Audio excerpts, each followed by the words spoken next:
મારું નામ નીતિનચંદ્ર રાવલ, ઉંમર વર્ષ 76, રહેવાસી પાટણ, મોબાઈલ નંબર 9426013364.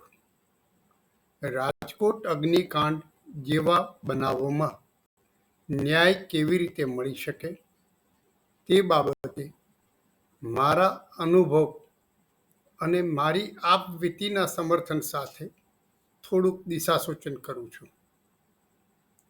મેં મારા 2 પુખ્ત વયના પુત્રો, પુત્રવધુ અને પૌત્ર તારીખ 26/1/2001ના ભૂકંપમાં અમદાવાદમાં જિંદગી ગુમાવનાર 700 જિંદગીઓ સાથે ગુમાવ્યા છે. મારા પુત્રો અમદાવાદ સેટેલાઇટમાં શિખર ટાવરમાં વસવાટ કરતા હતા, જેનો ડી બ્લોક ધરાશાયી થઈ જતા 98 ઈસમોએ જિંદગી ગુમાવેલી. આ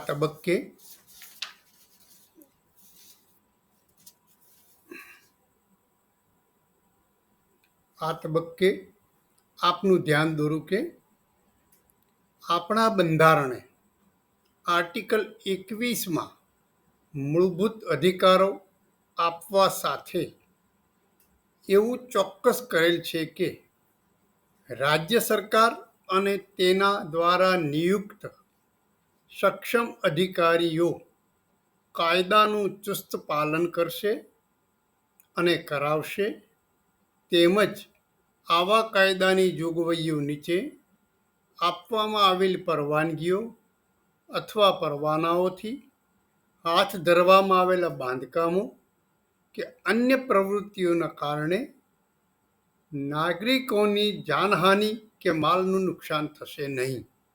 આ બાંહેધરી બંધારણે આપણને આપી છે. આપણે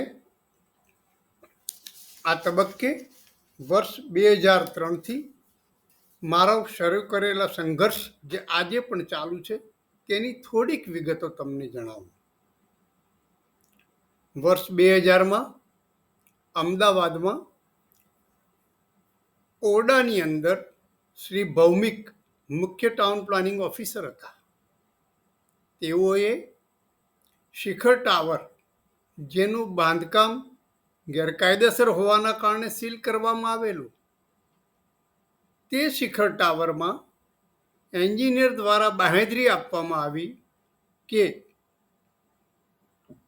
શિખર ટાવરના 10 માળના દરેક બ્લોકમાં દરેક મજલે બાંધવામાં આવેલ દરેક ફ્લેટમાંથી 30 ચોરસ મીટર બાંધકામનો માસ્ટર બેડરૂમ તોડી પાડવામાં આવશે અને તે શરતે ભૌમિક સાહેબે 46 ચોરસ મીટરના ગેરકાયદેસર બાંધકામમાંથી દરેક ફ્લેટ દીઠ 6 ચોરસ મીટર બાંધકામ રેગ્યુલરાઇઝ કરી આપી સીલ ખોલી નાખ્યા. પરિણામ સ્વરૂપે બિલ્ડિંગનો કબજો મેળવનાર તમામ ઈસમો અનબેલેન્સ લોડના કારણે ઢળી પડેલ બિલ્ડિંગમાં જાન ગુમાવી અને 98 ઈસમોની જિંદગીનો ભોગ લેવાનો. આ જ પ્રકારની ગેરરીતિઓ ભૌમિક સાહેબે અમદાવાદના બિલ્ડિંગમાં પરવાનગીઓમાં અને નિયમિત કરવાની પ્રક્રિયામાં કરી છે, જેના કારણે 700 જિંદગીઓ હોમાઈ ગઈ. પરંતુ રાજ્ય સરકારને ભૌમિક સાહેબનો ક્યાંય ગુનો 527 પત્તાની ફાઇલ ચલાવવા છતાં પણ જડ્યો નહીં કે જણાયો નહીં, અને તેમણે રાજ્ય સરકારે ભૌમિક સાહેબ વિરુદ્ધ ફોજદારી કાર્યવાહી હાથ ધરવાની પરવાનગી આપવાનો ઇનકાર કર્યો. આજે પણ રાજ્ય સરકારની ભૌમિક સાહેબની તરફેણ કરવાના મજકૂર હુકમને નામદાર હાઈકોર્ટ સમક્ષ સ્પેશિયલ ક્રિમિનલ એપ્લિકેશન નંબર 5631 વર્ષ 2023થી ચેલેન્જ કરેલ છે. જે ચેલેન્જ મને મારા જીવનકાળમાં નિર્ણિત થાય તેવું લાગતું નથી. આપનું ધ્યાન દોરું કે મેં મારા 20 વર્ષના સંઘર્ષમાં હાઈકોર્ટમાં 15થી વધુ પિટિશન કરી છે. સુપ્રીમ કોર્ટમાં 7થી વધુ પિટિશન કરી છે, પણ ન્યાય હજી ઘણો દૂર છે. મને નથી લાગતું કે મારા જીવનમાં હું ન્યાય મેળવી શકું. આપની સમક્ષ આ બધી હકીકત જણાવવાનું કારણ એટલું જ છે કે આપણી આ સિસ્ટમમાં અને રાજ્ય સરકારમાં બેઠેલા અધિકારીઓ અને રાજકારણીઓ ખૂબ જાડી ચામડીના છે. તેઓ ન્યાયની પ્રક્રિયાને ઠેબે ચડાવી દેશે અને તમને ન્યાય મળવા નહીં દે. તે વાત મારા અનુભવથી હું જાણું છું. માટે તમને ન્યાય મેળવવા માટેનો એક વૈકલ્પિક રસ્તો બતાવવા આજે આપની સમક્ષ છું. આપણા બંધારણમાં આર્ટિકલ 21 નીચે આપવામાં આવેલી બાંહેધરી ને અનુસંધાન આપણે આપણા સ્વજનોના બાળકોના કમોત નિમિત્તે હાઈકોર્ટમાં આર્ટિકલ 226 અને 227 સાથે આર્ટિકલ 21 નીચે રીટ પિટિશન કરી રીટ જ્યુરિડિક્શનમાં રાજ્ય સરકાર અને તેના અધિકારીના અપકૃત્યો બાબત નુકસાન વળતર માગી શકીએ. આવી એક પિટિશન મેં પણ કરેલી છે, જે સ્પેશિયલ સિવિલ એપ્લિકેશન નંબર 11/187 વર્ષ 2014થી આજે પણ પેન્ડિંગ છે. આ પિટિશનનો નિર્ણય મારા જીવનકાળમાં તો નહીં જ આવે તે હું સમજું છું, પરંતુ હું જે કહેવા માગું છું તેના સમર્થન માટે નામદાર સુપ્રીમ કોર્ટના થોડાક જજમેન્ટોનો સંદર્ભ તમને આપું છું. નોંધ કરી લેશો. નંબર 1, નીલાબાતી બહેરા વિરુદ્ધ state of Orissa, AIR 1993, supreme court, પાન 1960. બીજું જજમેન્ટ છે people's union for democratic rights વિરુદ્ધ police commissioner Delhi, 1989, volume 4, SCC, page 730. ત્રીજું જજમેન્ટ છે Saheli a women's resource centre વિરુદ્ધ police commissioner Delhi, AIR 1990, supreme court, પાન 513. ચોથું જજમેન્ટ છે ચેરમેન રેલવે બોર્ડ વિરુદ્ધ Chandrima Das, AIR 2000, supreme court, page 988. આ 4 જજમેન્ટ પૈકી ચોથું જજમેન્ટ તમારી સમક્ષ હું રજૂ કરું છું. આ ચોથું જજમેન્ટ તાજેતરમાં એટલે કે ગયા વર્ષે ગુજરાત હાઈકોર્ટના માનનીય જસ્ટિસ શ્રી AC જોશી સાહેબે એક મેટરમાં ધ્યાને લઈ અને પિટિશનરની તરફેણમાં તેને વળતર આપવા માટેનો હુકમ ફરમાવેલ છે. કદાચ આપ લોકોના વાંચવામાં પણ આવ્યું હશે.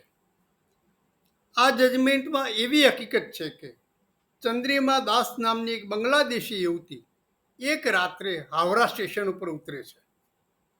રેલવેના કર્મચારીઓ તેને સમજાવીને રેલ યાત્રી ભવનમાં લઈ જાય છે. તેની પર બળાત્કાર ગુજારે છે અને આ હકીકત નામદાર કલકત્તા હાઈકોર્ટના ધ્યાન ઉપર આવતા નામદાર કલકત્તા હાઈકોર્ટે રેલવે બોર્ડને જવાબદાર ગણી ચંદ્રિમા દાસને વળતર આપવા હુકમ ફરમાવ્યો. રેલવે બોર્ડે આ હુકમને સુપ્રીમ કોર્ટમાં ચેલેન્જ કર્યો. સુપ્રીમ કોર્ટે તેના હુકમમાં ઠરાવ્યું કે ચંદ્રિમા દાસ બાંગ્લાદેશી યુવતી હોવા છતાં પણ બંધારણના આર્ટિકલ 21માં આપવામાં આવેલા મૂળભૂત અધિકારોનું સંરક્ષણ તેને મળવાપાત્ર છે અને રેલવે બોર્ડે તેને નુકસાન વળતર ચૂકવી આપવું જોઈએ. આ જજમેન્ટના અનુસંધાનમાં તાજેતરમાં એક બીજું જજમેન્ટ આવ્યું છે. નામદાર સુપ્રીમ કોર્ટે ગયા અઠવાડિયે મધ્યપ્રદેશ સરકાર વિરુદ્ધ એક અપીલ કરતા જે નોકરી મેળવવા હકદાર હતો તેને નોકરી આપવામાં વિલંબ કરવા સબબ ₹10 લાખનો દંડ કર્યો છે અને આવો દંડ ખોટું કરનાર અધિકારીઓ પાસેથી વસૂલ કરવાનો હુકમ ફરમાવેલ છે.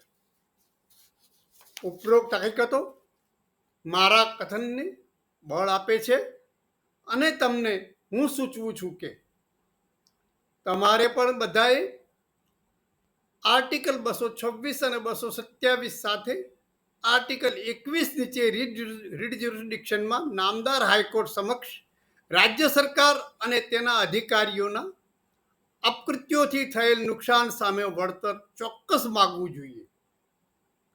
તમારી પાસે આ પ્રકારની રીટ પિટિશન સાથે હાઈકોર્ટ સમક્ષ આવી ન્યાય મેળવવાનો વિકલ્પ ખુલ્લો છે.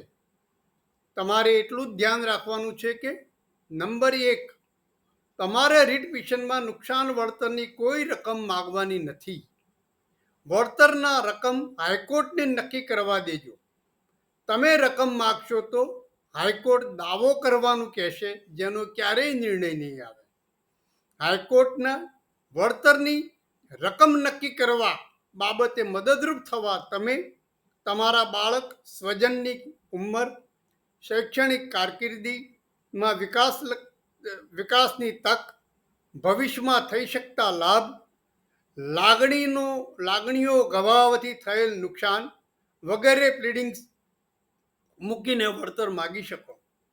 2, રાજ્ય સરકારના કોઈ ચોક્કસ અધિકારી વિરુદ્ધ કે ચોક્કસ વિભાગ વિરુદ્ધ કોઈ દાદ ન માગશો. એના બદલે આર્ટિકલ 21 નીચે મળેલ મૂળભૂત અધિકારોના હનન અને રાજ્ય સરકારની તેના તાબાના અધિકારીઓના ગેરકાયદેસર કૃત્યોને નિયંત્રિત કરવાની નિષ્ફળતાથી થયેલ નુકસાન સામે વળતર માગવું જોઈએ.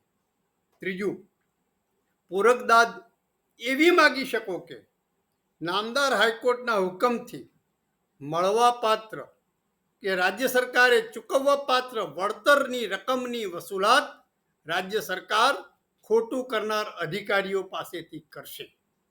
જો આ પ્રકારનો હુકમ થાય તો રાજ્ય સરકારની જે મનોવૃત્તિ ભવિષ્યમાં પોતાના અધિકારીઓને બચાવવાની છે તેવી વૃત્તિ ઉપર લગામ લાગશે.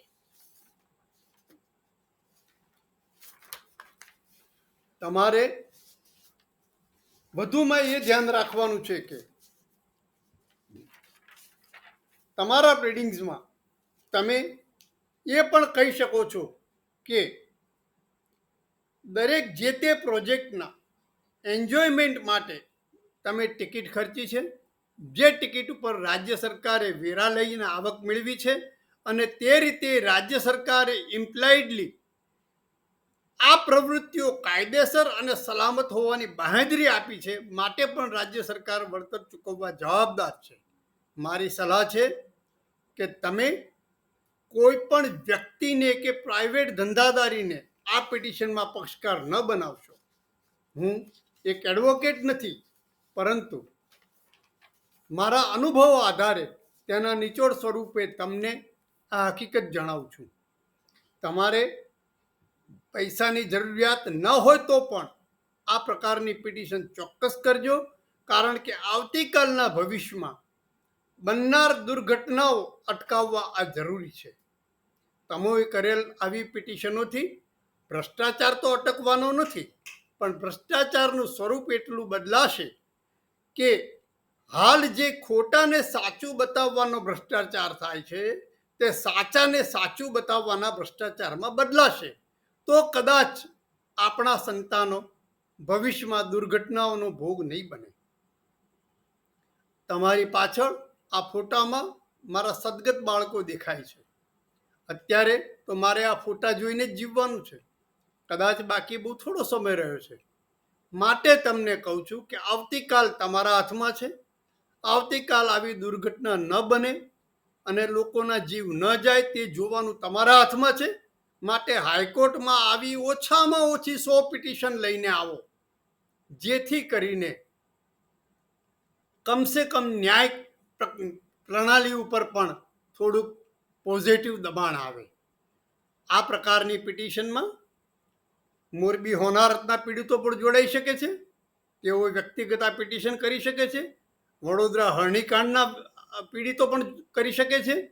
સુરત તક્ષશિલા કાંડના પીડિતો પણ કરી શકે છે. હાઈકોર્ટ સમક્ષની રીટ પિટિશનને સમય મર્યાદાનો કોઈ બાદ નથી. માટે તમે બધા મળીને રાજ્ય સરકારના અધિકારીઓના અને રાજકારણીઓના અપકૃત્યો સામે જવાબ માગો. તમે ક્રિમિનલ પ્રોસિડિંગમાં ક્યારેય નહીં જીતી શકો, એનો ક્યારેય અંત નહીં આવે. પણ તમે જો આ કરશો તો કદાચ તમને ન્યાયનો થોડીક ભનક જોવા મળશે. અસ્તુ. આભાર.